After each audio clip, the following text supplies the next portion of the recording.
They say you learn something new every day. For me, I just found out that the plural of wildebeest is wildebeest, and there may be no greater opportunity to use that plural than in reporting on more than 1 million wildebeest moving across East Africa. They're joined by zebras in an annual event whose name sums it up beautifully, the Great Migration.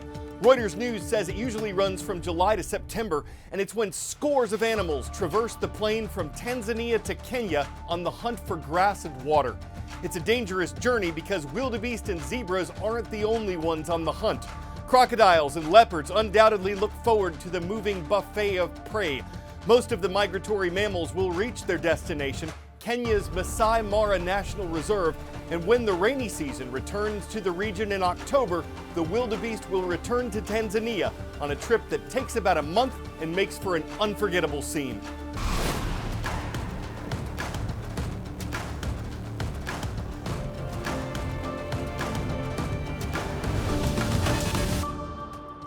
Here to deliver your August 20th edition of The World from A to Z, my name is Carl Azuz. It's so good to have you watching, and we hope you're doing well this Tuesday. From East Africa, we're headed to the Middle East, where the U.S. is involved in an effort to try to stop the fighting between Israel and Hamas. The two sides have been at war since last October, with a lot of the violence taking place in the Palestinian territory of Gaza. That's the territory Hamas controls, and it's the place from where Hamas launched a surprise attack against Israel last fall, prompting Israel to declare war. U.S. Secretary of State Antony Blinken was in Israel Monday and is set to be in Egypt today, pushing for a ceasefire deal.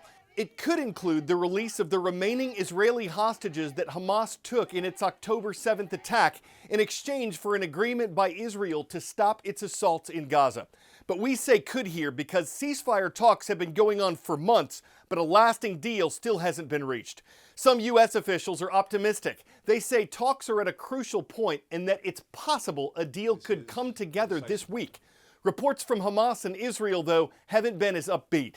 Each side blames the other for the failure to reach a ceasefire agreement so far.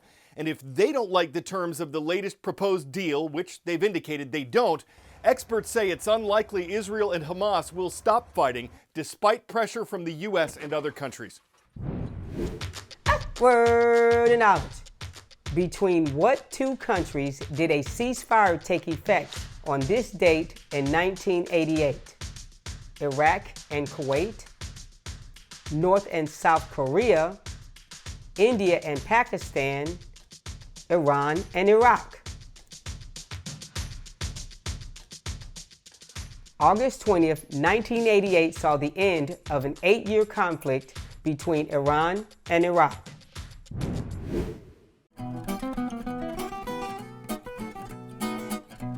On this date in world history. Encyclopedia Britannica says the Iran-Iraq War was one of the most destructive of the late 1900s. It's not known exactly how many people were killed in the conflict that ended on August 20th, but estimates suggest there were hundreds of thousands of deaths. Iran and Iraq resumed diplomatic relations in 1990, 2 years after their war ended. The New York Times conducted an experiment on this date in 1911. It sent out a commercial telegram to see how long it would take the message to travel around the world. 16 operators across a slew of different countries relayed the telegram, which read, quote, "This message sent around the world." And the time it took to travel more than 28,600 miles was considerably fast back then. The message came back in 16 and a half minutes.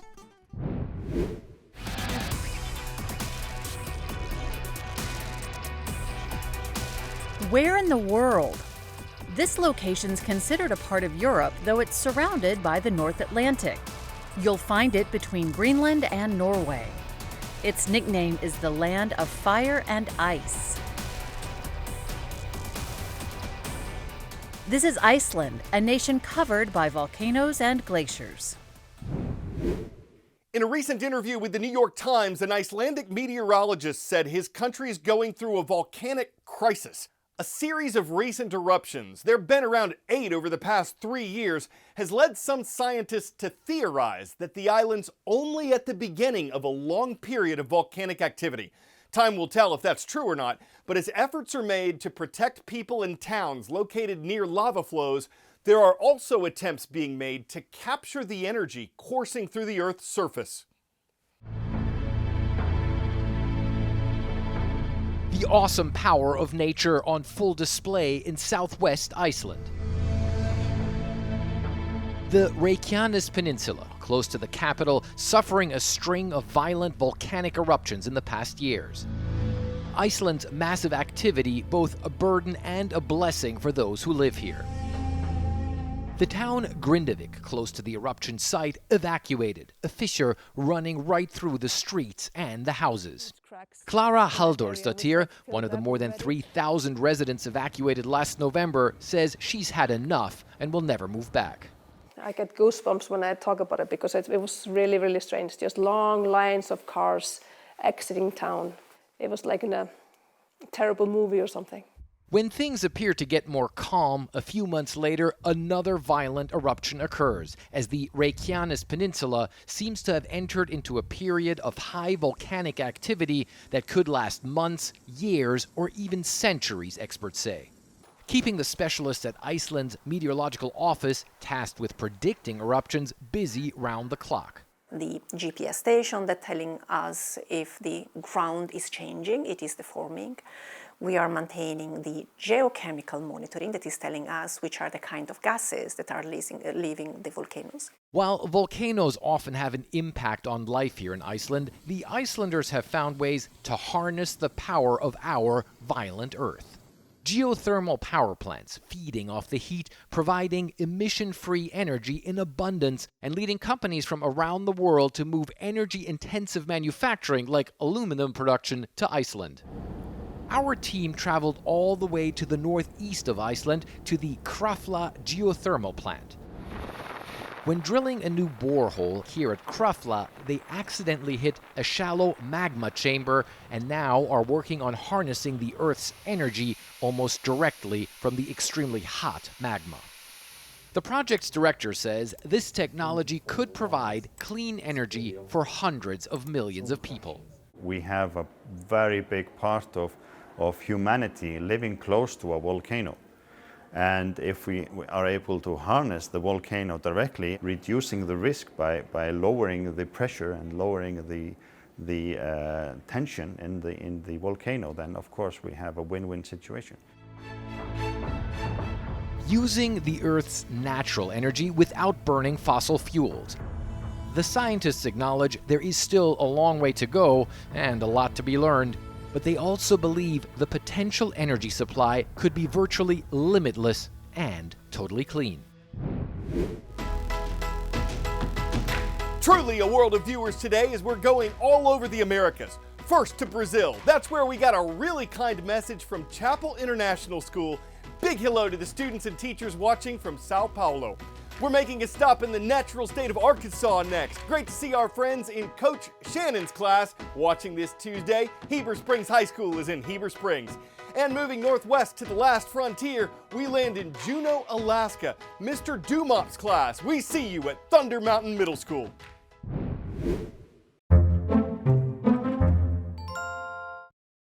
Love that cat. Some costumes are easier to run in than others. Some are hilarious to run in, period.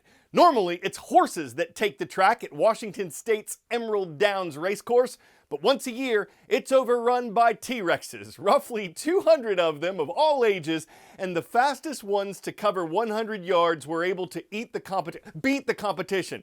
Some seemed to lose their heads, or at least outrun them, but all were cheered on by a crowd of thousands who came to see a modern take on what paleontologists would call a very classic event.